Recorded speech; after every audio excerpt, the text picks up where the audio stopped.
for like the woman to, oh, okay. Okay, hello everyone. Welcome to UXLA workshop number 5. We're gonna start on interaction design. Um, the bunnies are not related. I don't know if anyone has grown up with Tuzki, but I did, so I decided to have it be like our little mascot here. So what is interaction design? Interaction design is basically like any kind of like design that sort of has interactions involved. Okay, I know. But I wanted to explain with photos with this slide. So as you can see, like it goes from all the way like up and down the software stack. You have like things that are like actual apps like at the bottom here that just have like interesting interactions involved. And then you also have physical interactions like the way like light interacts with like the person like creating art maybe, or like tactile interactions that may be more touchy-feely at the top here, etc. So to be more pedantic though, let's define. So IXD is basically the design of the interaction between users and products, and it's very broad. It could be like kind of anything in this. But how is this related to UX design, which is kind of like what UXLA was trying to teach this whole time? Oh, okay, wait, I'll get into that first. But the goal of interaction design is to create a product that enables the user to achieve their objectives in the best way possible. So I don't know if you guys have used Babel or any like of the language learning apps, but sometimes like they try different things to help you learn. So in this case, like this is an app that helps you learn Chinese, and it's extracted like the 3 different characters for Singapore into like Shinjapo, like the 3 characters, and then if you tap it, it will like say it, you know. That way it's like it's a little bit different. They put a little bit more thought into it than if they were adapting it for any like language that just has words where the word itself is pronounced, you know. So stuff like that. Oh, I guess I should have the chat open too. Sorry, one sec. Okay, it's not coming up for me, but whatever. So how is interaction design related to UX design and UI? Well, it's kind of the merger. If you've done UX design, you know it's mostly about user experience. And so that's sort of like what happens in front of the screen is kind of a funky way to say it. Essentially, like it's what the user is doing. And the UI is just what happens within the screen. So like buttons, like different UI elements and stuff. Interaction design is kind of like the interface between the two of these like mediums. And learning interaction design is sort of like difficult because you have to master these two to some extent. You even have to master kind of like animation and sound design to some degree. So it's quite interesting. So let's break this down even more like finely. Um, interaction design, broadly speaking, can be divided into 5 different dimensions. So our first dimension is words, then we have visual representations, we have physical objects or space, we have time, and then we have behavior. So let's kind of go through what these mean. So our first dimension is text. And oh, I realize I haven't even been full screening this. Okay, well now it's full screened. So text, what is text? It's basically just like any kind of written information. And the goal in interaction design when with regards to text is you want to communicate information to users, but not so much that they become overwhelmed. That's generally like the rule of thumb. So for instance, say you have a bunch of buttons, maybe you may not, you may have like situations where the icon itself by itself may not suffice. So you need to add like labels to them. You want to make sure that label is sort of as close as possible to what it describes and not any like more specific or any less specific than needs to be, so that like people can use these things without having to think too much, right? That's sort of the goal there. Um, so now like the second dimension would be like visual representations. So now this is like buttons, icons, images, etc. above, below, around text. And a good, so I'm gonna start off by talking about app icons. App icons are a good way to explain how visual representations can be very cross-lingual. So for instance, you don't need to know English or any language in particular that like has the text underneath it to know that this is like the mail app. This is the calendar. This is a photo gallery, etc. So that is one goal you want to have with iconography, making sure that you connect to the sort of as as fundamental form of the concept as possible. Another example would be like play, pause, skip buttons on a music playing app, right? You want to, like, these are sort of universally understood iconography. And so this generally will help uh, guide the user in accomplishing what they want to do as easily as possible. So our third dimension, so now this is where we get closer to like actual interactions. This is the physical objects or space dimension. So I'm gonna start off with physical objects. Like this refers to what device the user is using and then what, method that they are interacting with this device with. So for instance, you could have a laptop that user may be using a mouse to use this laptop. Or maybe if it's like a MacBook, they're more likely than not going to be using like the touchpad. If they're using a phone, they will be using their like fingers to touch around. If they're using a smartwatch, they would be using their fingers and like the optional dial thing. You also need to keep in mind the relative sizes of these screens, how much real estate they have, how easy or hard it is for like the user to interact with various things. And then you may want to use that to design your app in such a way that it like conforms well to these different mediums. So for instance, on a desktop, you have a lot of space. You can use like multiple sidebars. You can let there be more white space. Um, I mean, this iPad is pretty big, so it doesn't really change too much for it. But as soon as you get to a phone, your horizontal space is more limited. You have to make sure to start moving things like into a more vertical environment. And then on a smartwatch, you have a very limited set of space. So you have to be very, you know, prudent with how you use it here and prudent with the sizes of everything so that users can interact with things properly. And then the second part of the third dimension is space. So this is referring to where is your user right now. So for instance, like your user could be at a desk with a laptop or a desktop computer typing on a keyboard, or they could be like standing up, like trying to hail an Uber on the Uber's phone app, or they could be in the car, like using Google Maps as a way to like navigate around.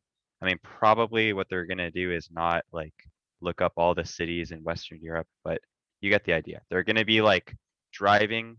They may not be able to like look at the phone for very long before they look back up. All these things are important to consider when you're designing interactions. Um, so now our fourth dimension is time. And time is a bit nebulous, but it's basically anything that takes place over time. So like animations, videos, sounds, etc. This is probably one of the hardest ones to design for because it's very, you know, it's very open-ended. I put this GIF in because it shows a lot of different types of animations. So for instance, we have this is sort of like that animation was to, you know, just start off, and then you saw like a click button animation, and there was a bit of a ripple. There's another ripple right there. We have some scrolling animations, another scrolling animation. These are all kind of intents that are like linked together based on the interaction. And they like look very smooth and everything. I actually have never, this is not like a live app that I have tried before, so I can't tell you for sure if this is like the most usable thing, but it's on Dribbble, so what can I say? But anyway, like these are, time is important because in the real world, things don't really happen instantaneously, or like that, not that many things happen instantaneously. So to emulate natural nature to some degree and be easier to grok for people, generally you want to find like natural places for animation between like to transition between states. And then our last dimension is sort of the one that encompasses, well, it doesn't really encompass everything else, but it takes everything else into account, and it's behavior. So it's how the previous dimensions define the interactions of a product. Um, that's like the first way I'd like to try describing it. So for instance, like here is an example of like a Fitbit style athleticism app. You are trying to, oh, sorry, I accidentally clicked. You are trying to like set a steps goal. Um, so basically like the interactions that are allowed here are sort of defined by like the text, the iconography, etc. You have a switch here, which sort of defines like you have a Boolean kind of interaction to be done here. And this is like a radio button. So you have like choices here. These are sort of like um, pretty standard things in most apps, so it doesn't really strike you as something like very deep, but you know, when you're actually at the drawing board deciding on what action space you want the user to have access to, um, you will like be thinking in these terms a lot. And then the other way to look at behavior is the reactions. So this is mostly like the emotional responses or feedback of users in the product. So for instance, like form validation, pretty common place that behavior will be like, I was about to say metastasized, materialized. Um, Another place is like any kind of validation. So here, like, hooray, you did it. You found these things of red TV, or oh, we're sorry. This is sort of like encapsulating what your API response gave back in a way that is like very humanly and comfortable. And this will like, we're in this case, they are sort of designing for the emotional reaction that the user will have and trying to make it as like, you know, for instance, like if you were to just give them an error code and a bunch of like a stack trace, they may be scared off. So this is sort of the behavior dimension. So now I'm going to hand it off to Chinmaya, and then he's going to go through how to sort of audit your decisions of interaction design. So awesome. Thank you so much, Haki. So when it comes to auditing interaction design, the reason why this is so important is while we can really intimately understand all of the previous dimensions that Haki so eloquently elaborated on, they're kind of useless if we don't know how to apply those principles to a more real product or project context. So that's why we need to apply all of those dimensions that we understand are relevant for interaction design and try to ask ourselves, what questions are we really asking about how our interactions work? Next slide. Yeah, Hagi, next slide.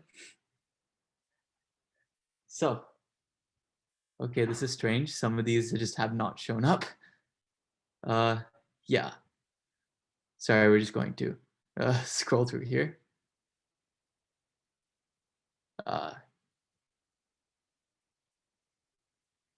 I'll give it a second. Yeah, awesome. Okay, so now on from that technical glitch. So the first question we'll ask kind of ties into the physical realm, physical dimension of interaction design, which is like asking questions like how will users interact with the interface physically? So we could divide this into maybe two broad categories. One would be the method. So what devices or what technological sort of interface are they really going to be working with? So yeah, neither am I, but it's all good. Oh wait, Hagi, previous slide. Sorry, yeah. So we could go with a mouse, like on a desktop. We could very often we'll be designing for touch screens if you're into like UI design in particular. But some more interesting sort of interaction models have been like, if you guys remember the iPod, the wheel was one of the big things to sort of pioneer a thought process into how our real interactions work with technology. And then we, of course, we moved from touchscreen to like being able to work with a stylus. So we could like create art, we could take notes much like we would do with a pen and paper. We could use a trackpad and keyboard like we do on a laptop. And like an increasingly more popular sort of, and yeah, increasingly more popular interaction model is voice. So how are we interacting with our technology through natural language and like speech? So, and each of these methods, I haven't even gone into AR and VR because that's a whole other bag of tricks, but each of these methods have their own distinct action possibilities. So their own sort of template of what they allow users to do to interact with the interface. For example, we could have text commands, which is basically how we know that Control C or Command C tends to mean copy, Command V / Control V tends to mean paste. We have our drag and drop, which we use for graphical interfaces a lot. We've got our button presses, whether that's physical or that's digital. We have swiping, like if you use dating apps, swiping is really huge there. We've got natural language, where if you're using a chatbot, if you're using like a natural sort of voice interface like a Google Home or an Alexa, that's going to those action possibilities are going to be very relevant there. And there's also gesture recognition. If you guys ever played the Xbox One, or even if you wear a VR headset, gesture recognition becomes really important to interact with the entire interface that you're actually working on, or like you're either playing a game in or you're working in. All of anything you need to do in those interfaces will happen by gesture recognition. So yeah, next slide. So now we've asked how users are interacting with the interface. We also got to ask what clues are we giving users about functionality, about the functionality of certain visual elements that we put in. So some questions, so looking at these examples, some questions we might ask are, how do we denote whether a certain rectangle or a certain certain field is a text field meant for input, but another instance of text isn't a text field meant for input? Because if you fed this into a program without any context, it'd just see a bunch of shapes and topography, and like it wouldn't really extract any meaning from it. But what our brains do is that we impart meaning to these because we're so familiar with this kind of format. So we need to understand, for example, let's look at the login button here. How do we know that it's a button? Because it's brightly colored. Or we could even think about iconography. Like if anybody wants to like jump in with like examples of iconography that kind of indicate a regular functionality for any of these elements. If we do it on chat, or you can do it like over voice, I don't mind.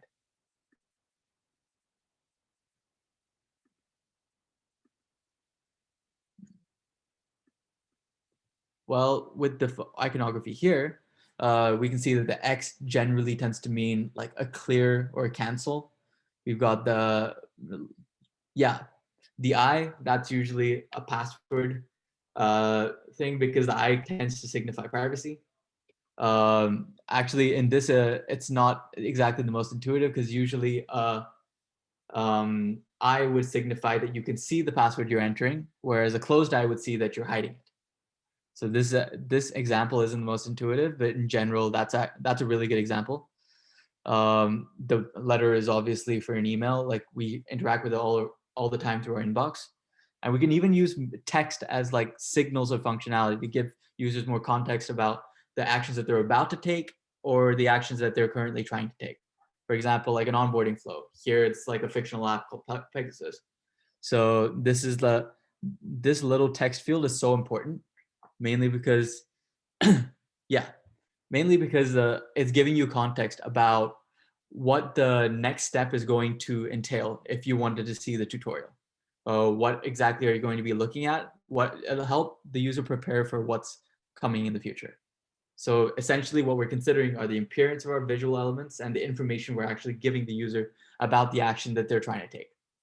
So yeah, next slide. Another question we really should ask, especially if you're working with form validation, which is where this example comes from, is how do we anticipate and mitigate errors? Now we've all gone through a creating account setup like page, and like for a lot of platforms, when you're creating an account, they have specific requirements of the password. If you've like ever had to deal with that, then you'll also notice that if you don't exactly fulfill the requirements, they'll give you alerts saying, oh, you haven't put uppercase letter or lowercase letter in, or you need a special character, et cetera, et cetera. So there are multiple ways to do this, but in general, there's a general do and don't when it comes to anticipate error sort of notification. where you want to be as clear as possible. So the first example will actually tell you what the issue is and how you want to fix it. It'll, if you're entering a fictional city, it will say that this city is unknown. We can't find the city in our database, so please enter a valid city. But what you don't want to do with any of these form validations or any error state is you don't want to make the user play a guessing game about it. You don't want to make the user have to figure out what exactly they're doing wrong and have to do multiple tries to tweak their response a little bit until they kind of unlock the next stage. Because like, while that is gamifying, that's also frustrating. And it's not what the user signed up for from a simple process. So that's why we're asking, are error states informative enough? Are the constraints that could help the users make less errors? Are we informing them enough about the guidelines, for example, with entering a password? Are there certain constraints that are guiding the user to a less free-form action and a more sort of specific choice of options? These are the kinds of questions we can ask about errors. So yeah, next slide. Okay, so this example I'm pulling here is actually from Uber's Dribble. So if you've ever ridden like the scooters that Uber runs, kind of like Birds and Limes, they have scooters called jumps. So this is an interaction concept for Uber's standalone jump app that they uploaded to their Dribble. And what I wanted you to pay attention to here is the kind of feedback that this interaction concept gives the user at every single stage of the process. So let's look at loading states like that unlocking state, for example. You can see when it's unlocking. As soon as it's recognized, you can see, okay, it's been recognized, so it's working on unlocking it. And then once it's unlocked, you see the lock sort of turn. There are very subtle interactions there. There's also animations that help create a sense of, okay, I pressed it, and there's some feedback that's telling me that the system knows I pressed this button. Or like if you notice that slight shrink of the button, that kind of tells you, even if you didn't see the finger, that the user actually pressed that button. So there's so many little Easter eggs and clues in this that I think you can probably sort of start to think about when it comes to interaction and feedback in particular, about how a user knows what action they're taking, how they know that that action's been recognized by the interface. How they know things are loading, how they know things are successful, et cetera, et cetera. Yeah, next slide. Yeah, you're right. So another question we can ask is, are the elements designed and built to be usable? Okay, for some reason the place one more graphic isn't coming in, but it's all, so yeah, Huggy, just like help me out, thanks.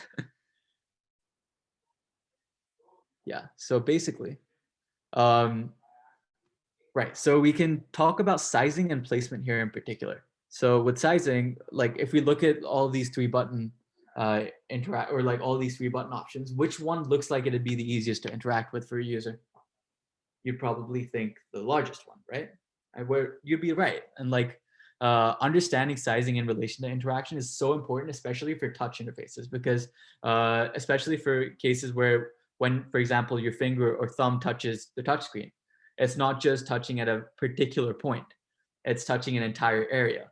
So that area is greater than the actual button size. It'll leave a little bit of question about whether, if I tried to press a button, did it actually register as press or not? Do I have to try multiple times? Is there enough of a pressable area that I can easily tap a button and not have to second guess about whether I tapped it exactly right? But of course, the trade-off here comes between accessibility and clean visual design. Because if you make every single element big so that it's easily interactable, it'll start crowding your interface.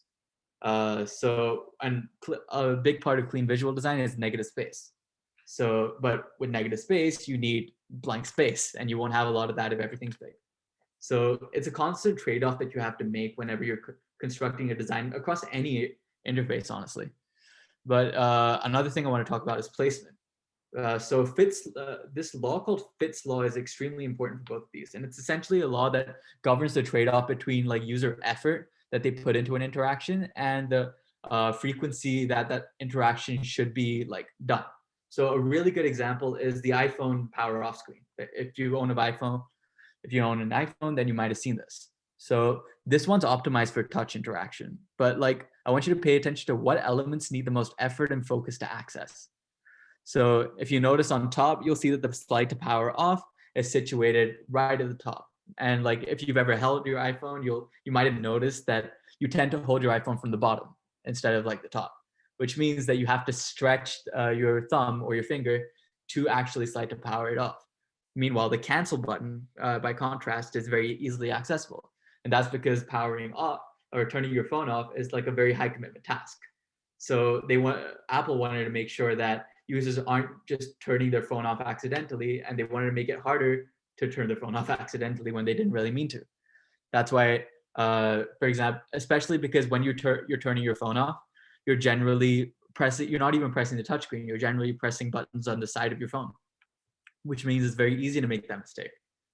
So situating sliding to power off kind of filters out a lot of the instances where that action is unintentional, while making sure that a user just has to put a little bit of extra effort and actually powers off their phone with intention. Whereas an easy cancel is an easy out. So yeah, next slide. So yeah, actually Hockey can probably speak better. Yeah, I just wanted to speak to something really fast. This is like something that you may not know when you are developing, like what is the right size of everything, what is the right fits law, etc., whatever. Um, if you audit, so there's a dev tool called Lighthouse. I just wanted to say this really briefly because I don't know if too many people here are devs, but if you use this like a auditor that comes free with Chrome, you can actually find out not just like, oh, is your app like fast enough? Does it like use too much bandwidth, etc. You can also find out like accessibility problems. So for instance, like Chrome will tell you if your tap targets are not sized appropriately based on like the phones that you're targeting. And they'll say like, this is like the engineering website. So like, sorry, but 67% of their top targets are appropriately sized. So that's like supposed to be not super good. And it'll reference to you like that things should be around like 48 by 48 and have enough space, like margin or padding around them, so that people can tap them without overlapping onto other things. So even if it seems like a really touchy-feely thing, like there are a lot of like automated tools out there who could help you do this even as a developer. So I just wanted to say that. Yeah, thank God, thank you, Hockey. I actually didn't know that before we were making this presentation. So that was like a really huge insight for me. And it's so accessible. It's like kind of dumb that I didn't even know that this existed. But yeah, this one is something I also feel really strongly about because one of my personal sort of core elements to my design philosophy is that design is fundamentally metaphor. It's essentially translating metaphor to a different interface, metaphors that users are already familiar with. So that ties into this question where you have to ask, are you using familiar formats for your users? And tying into Haki's previous example with iconography and music, if we think about streaming apps, we're very used to this play, pause, skip next, skip previous interface, right? But then we have to think about where it came from. So before these were actually even things, or like before like streaming apps were even a thing, what did we have? We had a Walkman, or like we had like CD players, and those had those icons that denoted like playing, fast forwarding, rewinding. And then when we jump from like physical CD players or physical Walkmans, I don't know if it's Walkmans or Walkman, but whatever. When we jump from those to a more digital interface, we generally jump to something like Windows Media Player or iTunes. And those incorporated the exact same iconography and the exact same symbology because users were already familiar with it. Once they saw those icons and once they saw those symbols, they knew what to do with them. And then digital streaming services like Spotify, Pandora, Apple Music, they also took a cue from those in turn by keeping that format inside their current app. So they didn't really reinvent the wheel. They actually just catered to what their users were already expecting. And I think that's an incredibly important thing that you need to do to make any design usable in terms of interaction. Make sure you're catering to what users expect. And if you are breaking from that, you have to have a very good reason behind why you're breaking from that. So it's causing you to think a little bit more about the ways in which you're making your design unique, because uniqueness for uniqueness sake doesn't always work. So you have to really think about why you're making each decision. So yeah, those were all the questions, but I wanted to also tie in these. So Jakob Nielsen, sorry, from the Nielsen Norman group, he's like a godfather of UX, and he published these 10 usability heuristics that a lot of designers, nearly all designers, tend to use to this very day in industry. So these are general heuristics or like shorthand rules that help you evaluate whether your design is actually functional and whether your design is usable. So they give you like principles, kind of like how a lot of those interaction design auditing questions do. So a lot of these principles actually tie into the previous questions. For example, like we have error prevention, which we talked about. We've got user control and freedom. They always need a sort of exit route from each, because users often perform actions by mistake. If they enter a certain feature by mistake, they need an exit route so they can go back to where they were before. Or like imagining the system in the real world is something that I just talked about. Help and documentation, that's another one. So you can see from all of these that like these are very thorough and these are very critical factors to keep in mind whenever you're designing any experience, particularly interactions. But yeah, we've talked enough. You've heard me ramble on. You've heard Hockey lecture and lecture. But let's get to the good stuff. Let's get to putting into practice. That's why we're going to be showing you an interactive prototype for real that we quickly constructed through Figma. Like even if you've never really used a prototyping app before, Figma's come a long way. It lets you prototype in the actual app now, and I think it's just incredibly useful. So Hockey's going to be showing you how that works. All right, let's go. So, let me introduce what we're doing here. Where do I start? We're making Facebook, guys. So let's say we're making Facebook as a mobile app. Now we have a bunch of screens. Okay, I have a better way to introduce this. You're a IXD designer, if that's what they're called. Your UI designer just gave you all these screens. You have to think of well, actually, you would probably be involved in like the screen making too. But let's just say you have these screens and you have like a predefined list of interactions, and you're going to try to tie these together in the way that makes the most sense. So let's just start by explaining what this app does. First, we log in. We have an option to create an account if we don't have an account, or we have an option to, like, if we forgot our password, etc. And from there, we're going to go into the app, and I guess it's Facebook. I don't know. It's like Latin Facebook. Anyway, and then we can go visit posts, view our chat history, etc. And we also need ways to get back. And we also have a way to turn on dark mode. Ooh, very nice, right? So let's see what we got here. So I'm gonna start off by okay, actually I think it'd be better if I pretend that I didn't do any of these things before, because I want to sort of like start us off with nothing. I wonder if I make a new page and I paste in here, can I like get rid of these interactions?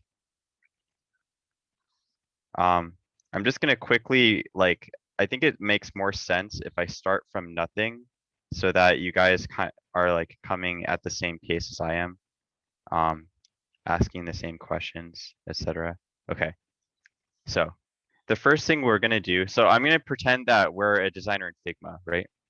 I should also keep the chat open, right? So I can see what people are saying. Okay, thanks, Timothy. So we first need to decide on an entry point, right? So if you've ever used Figma before, how many of you used Figma before? If so, just say in the chat. You probably have. You know that there's like a designing part, but did you know that if you click up here where it says prototype, you enter the prototyping mode? And this is all about just like connecting things in the proper way, etc. So the first thing that we're gonna do is just decide where we want the prototype mode to start. So I'm just gonna show you, like, if you don't do anything and you just go to play, let me just close this and I wanna play this slide. And Chinmaya, can you like let me know if someone says something where I have to respond? Because for some reason I can't see For the sure. chat when I'm full screened. Okay. So if you just like play with nothing connected, you'll just be like looking through the frames in order like a slideshow. And it's actually not even in order either. So that's why we need to make some definitions here. So the first thing I'm gonna do is set this as our entry point. And I think I do that by, how did I do that before? Let me just double check. Okay, yeah. So let me get to this place in a better way. Okay, so if you click on nothing and then you go to the prototype view, you can select a starting frame. So I'm just gonna select our login frame because we're assuming the user is not authenticated. So we're gonna start here. And the other thing that we do is we can define a device. So I can see this is an iPhone. It's 375 by 812. So I think that's the screen size of an iPhone 11 Pro. And that's kind of nice that Figma lets you choose a device because you can then have the device frame in your prototype view, which is a really easy way to like create mockups for your other people. So now let's start. So we know that our login page allows us to sign in, forgot password, and create account. So the first thing we're gonna do is just do forgot password. So we're gonna go with prototype selected. Every element in Figma has a like connection thingy at the right here. So I'm gonna drag from here to this frame. And what this does is it defines this connection where if I tap this forgot password, it'll put this frame somehow. So let me show you like the details. Right now it's just set to push. So what happens is I tap forgot password and then it does the thing. And there's actually no way to get back right now. So I'm just going to assume that this is a back button and I'm going to allow us to get back by moving the connection from here back to our login screen. And so now let's see Just want how to that jump in looks and right like, now. Yeah, just go want to for it. jump in and remind you all of like one of the usability heuristics I was talking about. Always allow for an exit route. How you Right. just ran into that? Exactly. Yeah. Every time you like add something, just like go through and audit it, just see if it works in the first place. So again, this is just designing right now. We're just designing a prototype, so we're not coding anything. And the reason why we want to be designing at this stage, like the interactions, is so that we can find out if the app is usable before we tell our engineers go build this thing, and then later they deploy it, and then users are like, I don't know how to use this, right? This is why UX designers exist. It's to cut costs. So I want to draw attention here. When I tap on the back button, look what happens. I'm pushing in from the right, and then I'm pushing in from the right again. Now, is that intuitive? When you go and tap forgot password, really what you're kind of doing is creating a modal that you want to use for a little bit and then come back. And it doesn't make sense for it to seem like it's going forward constantly. So let's change that. The first thing that we know is like, we want to make sure that whatever this is going to be the opposite interaction as this one. So this is a push, but I wonder if I can do smart animate. Let me just double check. Oh, hey, wow, smart animate actually did work. Okay, well, we're not going to be using this. I might do an extra workshop on smart animate because it's kind of complicated, but let's just do something where we know the forgot password is going to be a modal. So you want to make sure that it's kind of moving in. And this is a great one to use because as you can see, if we did slide in, for instance, the previous frame kind of dissolves and that makes it seem like it's not permanent. This would be like if you're doing like the Tinder swiping and stuff where you're on a stack. This is not a stack. This is like we want this to seem like it's a permanent screen and that we are putting a temporary modal on it. So I'm going to say move in. And I'll show you when we go and tap it, it moves in on top of that. And that's kind of like, if you ever use an iPhone, I think that is a common paradigm with iPhone users. And just to show you what slide in looks like, just so you can see, I'll just show you that. As you can see with slide in, oh, actually slide in doesn't dissolve it. it just makes it darkened. So that also would work. I Okay, also want never to mind. just jump in here Yeah. quickly and like ask if anybody's heard of like object permanence. That's kind of our sense of awareness that just because we can't see an object doesn't mean that it doesn't exist. And that kind of applies to a lot of these animations because like especially with like the login and forgot password, if we keep infinitely scrolling, where we start to wonder, okay, what just happened to all the screens that we scrolled past because now they're all to our left. But if we're scrolling between the login and forgot password screen where the forgot password slides in from the right, and then the login comes back from the left, that creates a sense of positioning where even if we can't see a certain screen, we know its relative position to this one. So Mhm. if we're on the forgot password screen, we know that the login screen is to the left, so we're going to expect it to come back from there. Yeah. Whenever possible, always make sure you're trying to emulate the natural world in some ways. So while Chinmaya was talking, I was just doing the opposite animation. So like I said, with modals, you want them to slide in, make sure that the exact opposite happens on the return. So I just took slide out and I put it in the direction that it came from. And that way we're able to say forgot password, it comes in, and then it kind of goes out. And this seems very natural, right? So now we're gonna go, let's kind of keep going. So let's create an account. We know that if they don't have an account, we wanna go to create account. And this is these two are both linked to each other. But it's kind of, this one is a little bit debatable. I don't think this is a modal. I think these are two equal weights. So to define them as equal weight, I'm actually just gonna have them push to one of them and then push in the opposite direction. And you'll see, like I said, it'll seem like they're, oh, okay. Well, that I wanted it to push forward. Generally, like English speaking audiences or any like people who read like left to right and right to left will expect things to move forward to the right if you press something. I don't know about Arabic speakers or Hebrew speakers or whatever, but that's what I see. So anyway, sorry, let me turn off my video in my other class. They're in break. So let's get to some more complicated things. Now we're gonna sign in. So we know that we need to get to here somehow. And so I'm gonna define a connection from here to this and from create account to this because we know that at both of these places, when we sign in or create an account, we're assuming the user is authenticated and we're gonna go to posts. I guess also technically, if you go continue, you should go back to sign in. So that's a slide out to the right and make this a slide out to the right. Okay.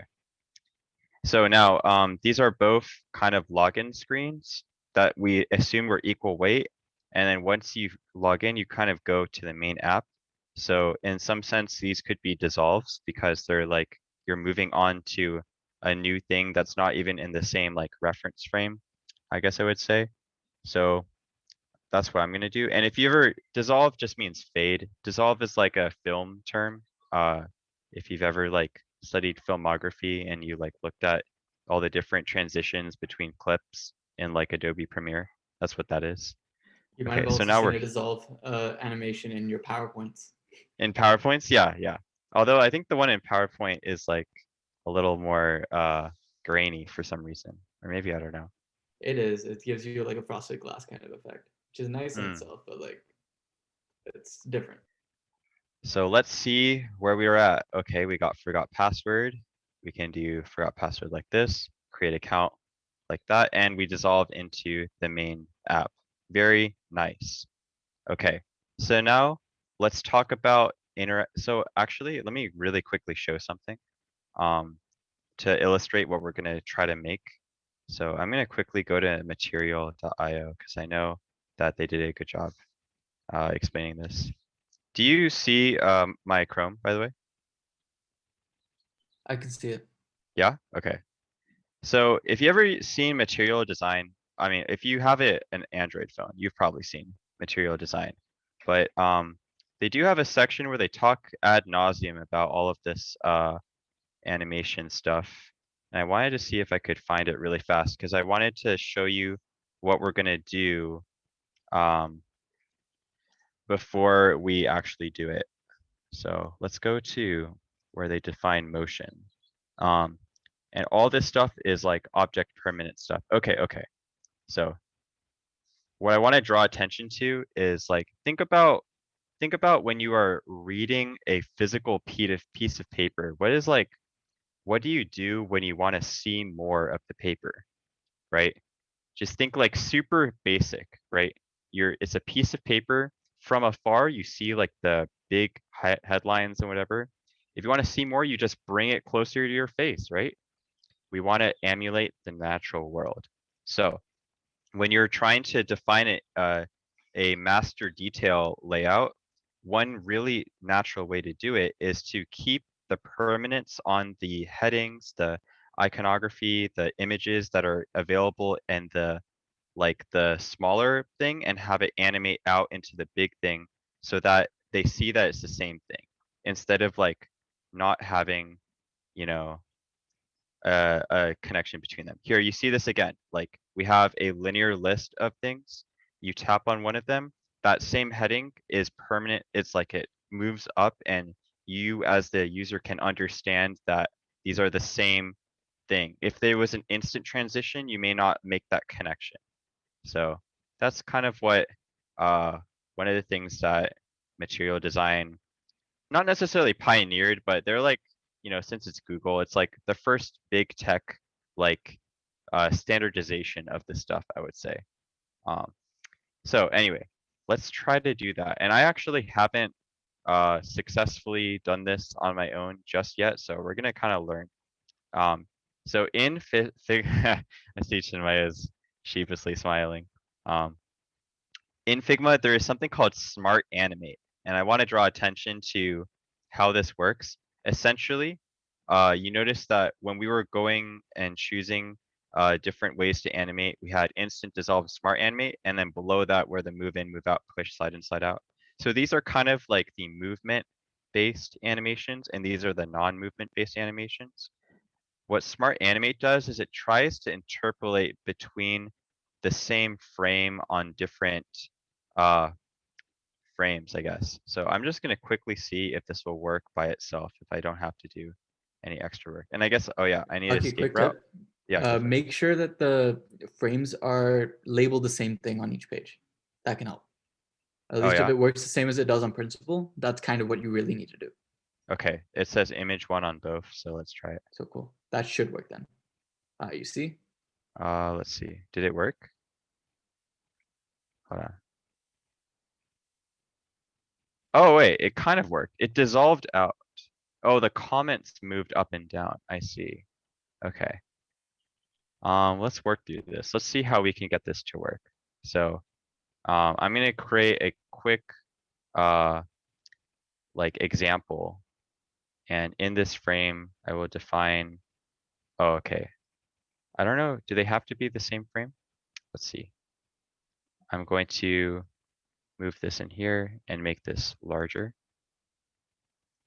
And then make a connection between the two. And even if you have, another thing to note, if you have like something else as your starting frame, you can still play any frame by just clicking on it and clicking play. I think that should work. Or I think you might have to put a setting somewhere to allow you to play from a frame. Let's try. It's okay. I'll just set this one as our start frame. And then close that.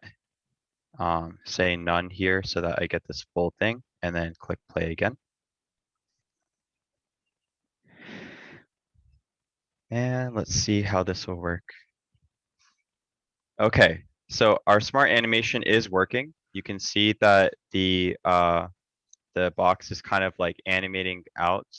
And so this will be what we'll use to do our master detail. Let me just quickly see, is there a way that you can do it without them being the same frame?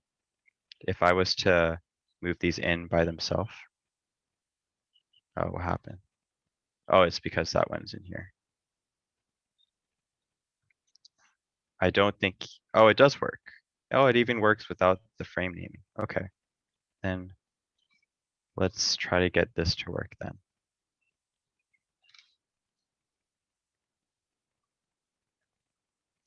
So we have our image one here is 200, 160.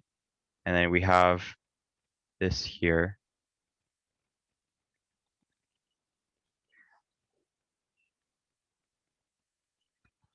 I might come back to this later and try to figure this out. Let me move back to iPhone 11 Pro as our device, starting frame login. And then actually, last ditch effort, I'm gonna ungroup these two because I think I understand what's happening. Okay, so this is under a my post frame. So it's a different hierarchy as this one. So I think if I ungroup this and both of them, let me see if I can make the image the top level element in both of them. And from there, oh, let's go. Look at that. So what do we notice? Okay, let me make a before and after. So we have an instant, and let me show you instant really fast. It's a little bit different. Oh, I guess I didn't make the return instant. Let me make the return instant too. It's a little bit different because these are kind of at the top of the screen. So your eye doesn't have to visually move very much to see, like, to go from the hot air balloon here and like a little bit over to the right. But compare this kind of like instant versus this this smart animate interaction on both. What you can see as like a benefit here is we know as the animation plays, the difference between these two frames and what is the same between these two frames. And this is really important. We know that like the information that is being displayed that is like retained is sort of this like metadata and the photo itself, but we know that everything else is changing. So this is like allows us to sort of keep the object permanence with the user as much as possible. Um, and I know I'm like waxing lyrical about the smart animate thing, but remember, this is just a concept. Like this is how Figma implements it in Android. There's like certain intents you can sync into. iOS does it a different way. We're just trying to keep that mantra of making sure the user is like doing things as naturally as possible with the tools that we have. And they can link between elements on separate screens in the most in the most logical way possible. So like I usually prototype in Principle, and like Principle does this really well, where they auto map between like elements on each screen based on like labeling of the elements. So like you have to make sure that each element that you want to map between is labeled the exact same thing, because otherwise it's just not going to work, and you're going to just like map between random elements or like random groups, and it's just all going to be very chaotic. I mean, it looks pretty cool, but it's chaotic. So like that's why like organizing your, especially when you're managing interactions, at least practically, organizing your files are so important. Making sure the naming conventions are all right, everything maps to each other, common elements are the same across both of them. That's why you have to be very careful with stuff like that. At least that's from my perspective. But yeah, we're kind of nearly done in terms of time. So Hagi, let's just like go to final slide, basically. Oh yeah?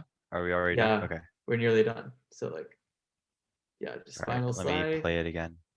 Coolly. Oh no, it's gonna start from the beginning. It's okay. I have fast fingers, Chinmaya. Yes. Oh You wait, do. it's okay. Hey. Okay, yeah. Awesome. Yeah. So I wanted to leave like we have a couple minutes for like any questions that you guys might have. We'll try to answer them as best as we can. All right. Let me pull up the chat. Yes, any questions so far? Yeah. As broad or as specific as you would like them?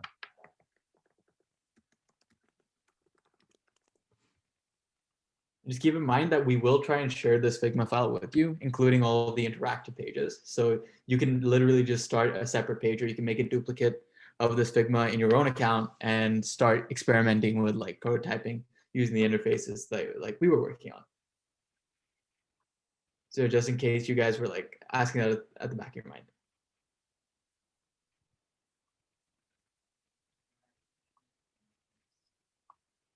People like my pronunciation. Yes, What's they do. all right, well, that's great. Thank you. Your pronunciation is pretty impeccable. Oh, Even in my thank name. you. Oh, thank you, Chinmaya. Any questions? No questions? Something interesting you learned that you may take from this Yeah. presentation into your daily life? Perhaps a life lesson that we've imparted onto you accidentally. Have I brainwashed everyone with my Tuski animations? Did anyone here grow up with Tuski besides me? Am I old? You may be a bit old.